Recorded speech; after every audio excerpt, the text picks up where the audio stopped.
So, hello, Mark. Hello, Richard. Yeah, so this is Mark, who I've been working with for a while now. First as a one-on-one coaching client, and more recently, he's been a member of my Kick the Thinking Habit group coaching program. Yep, And Mark's very kindly agreed to come on and talk about his experience. So, thanks for that, Mark. no problem. So, do you want to just share a little bit about your background and where you've come from and what was it that brought you to me in the first place? Yeah, well, previously I've always kind of been quite of an anxious person, and uh, not long ago I was searching on the internet looking for seeking help, really, and trying to, it's that stigma of there's something wrong with me and having anxiety attacks, etc. And yeah, just kind of in a complete kind of mess, really. And yeah, so as you do, you search online, and I came across your website, and I was reading some of the articles and the blog content, and it really resided with me that, and something clicked to think, oh, this person's uh, knows something about how they maybe potentially to help. So yeah, I had a one-to-one with you. It was a free one-to-one consultation to get to know a bit about what you do, and yeah, the rest is kind of history, really. Right. So, had you, in those years when you were experiencing anxiety, had you Hmm. tried other approaches to seek relief? Yeah, I was always trying different approaches, trying it was kind of really searching myself really, and reading books and trying to stop my anxiety and stop thoughts, etc. And went to see a couple of people to see, if they can help, etc. But nothing really, I didn't really feel any kind of peace or that I was, you know, I was able to kind of reduce my anxiety. So it was, yeah, it was one of those things that I've always carried with me, Richard. Yeah. So, how did that go? Trying to stop your thoughts? Because, as you Well, know, this is one of my key teachings, if you like, is that we can't stop our thoughts. It's like trying to yeah, avoid well, the ocean. before we had the opportunity to speak, I didn't know any of this, and how we relate to our thoughts. So it was kind of it was head down, kind of, thinking if you change a negative a thought into a positive thought, you might feel better, and you know, trying to reduce my anxiety by doing things that I feel that I should have done. So it was really that kind of, I wasn't stepping back at all and just kind of just going on a day to day kind of thing, and trying to just deal with my anxiety the best I could, but it wasn't really doing anything for me. And a lot of the people that I've spoke to previously was all kind of a cognitive approach where, as you said, changing a negative thought into a positive thought, or kind of positive self-talk, etc. So yeah, um, that was really how I was kind of dealing with things. Which I tried for years and years as well. And that's the thing that pretty much everyone who comes to me for coaching has been on a journey for years trying to Mm. resolve it. And because of these kind of thoughts, I've always thought that there was something wrong with me, or this Mhm. shouldn't be happening. And am I the only one in this world that has these types of anxiety, etc.? So that's really that was the place I was in at the time. And what is it you see now from your current perspective that's different from before? Maybe two Well, or three things. well, awareness is one thing. Observing, stepping back, realizing that the mind is not you. And the main thing is that you don't have to fix anything really to discover this peace. Mhm. And there's been so much kind of journey that I've been on with yourself, and all the information that I've learned. I just didn't have this, even I didn't even know that it existed beforehand. Mhm. And the fact that we can now separate ourselves from the mind Mhm. and kind of see thoughts and not be the thoughts. Um, and putting into practice basically the seven false beliefs, and into practice, has kind of changed my life in so many ways. Brilliant. So just briefly, I'll just say a little bit about the Kick the Thinking Habit coaching program. One of the reasons I created this was because, well, one, I was saying the same things over and over and over to people. That was one reason. The second one was that, to get real benefit from these teachings requires time, I would say. Hmm. And I was just experiencing, and although one-on-ones can be really powerful, I'm not taking anything away from that. I Mm, quite often, I would end up working with someone, I would finish working with someone knowing that there was so much more we could have got into and we could have gone way deeper.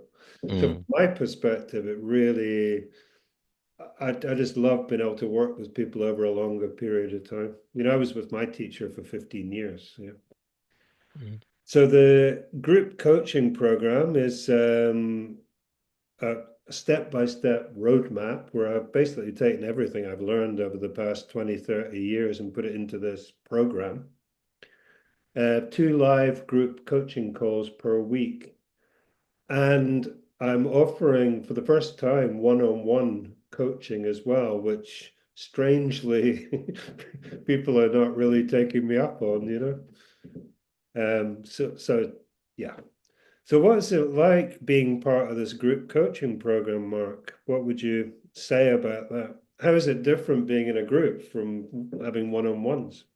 Well, being in a group allows you to kind of share your journey with other people, and it that gives you a very kind of a supportive, um, that to say that you're not on your own kind of thing. And it's always interesting to actually listen to other people who are going through that journey. And yeah, people are learning from each other really, and it's just a great community. Um, you look forward to actually being part of it. And yeah, throughout the week, we're always kind of messaging each other on social media, and people are sharing content articles, and it's just a helpful community.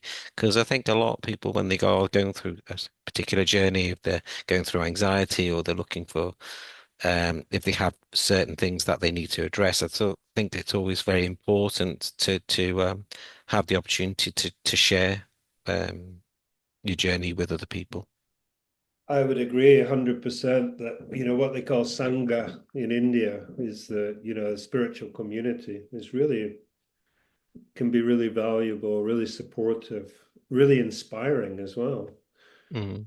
Yeah. And to be honest with you, when we first did our one-to-ones, I was a bit reluctant to do a group, because I was, the, the mind, not me, was, rather talk to you on a one-to-one basis. But when I kind of registered for the course, um, and participated in it, I wouldn't look back. I wouldn't go into any one-to-one coaching. I enjoyed the group chat, and yeah, I find it very highly beneficial. And what do you feel about the format, of the actual program, the teaching? Is that helpful for you? On the modules, Yeah, yeah, yeah. oh, the modules are fantastic. It's such a simplified way of teaching and it explains things in a very clear and easy way to understand. And yeah, it's great that when we have the opportunity, um, for the group meetings, that we actually discuss various different modules from the course. Hmm. So, what would you say to anyone who was thinking about joining the group? Well, I'd highly recommend it. And I feel that if someone is going through the same kind of journey that I was going through, in terms of feeling anxious or not being able to deal with thoughts, and it is it's such it's hard to put into words, but when you're part of a community and you're with people who understand and can relate to you, it's just a fantastic way to kind of learn and to be a part of something in terms of helping you with your kind of your your like kind of mental health type of thing. Yeah, I think you said to me before that it feels more like a group of friends or something. Well, yeah, because everyone's so friendly towards each other, so kind of passionate, friendly, and understanding. That if it just feels like a family. Cool. So anything else you'd like to add before we wrap up? Well, I just want to say that working with Richard, you you teach things in a very simplified way and you're very understanding, and it's you're very approachable in terms of an understanding how um, the kind of the areas that I wanted to work on. And I feel that during this journey, I've learned so much in terms of um, how to reduce my anxiety, how to relate to thoughts, and basically be at peace more. Um, and to have that knowledge and understanding is worth more than £1 million to me. You can't put that into kind of anything. So yeah, I just want to thank you so much for um, being with me in terms of working together. And yeah, I've just learned so much. And the main thing, as you said at the beginning, is it's okay to learn it from an educational side of thing, but it's putting things into practice. Mhm. And by putting all the putting everything into practice with meditations, learning how to unconscious thinking into being more conscious, being more present, stepping back and distance yourself from the mind. There are so many of these kind of key teachings that you've given me in order for me to put this all into practice and to make me uh, to the person who I am very comfortable being. Cool. Well, thanks very much for sharing all of that. You're welcome. Yeah, and I'll see you shortly in the next meeting, huh? Thanks, Richard. Thank you. Okay, thanks, Mark. Bye Bye. bye.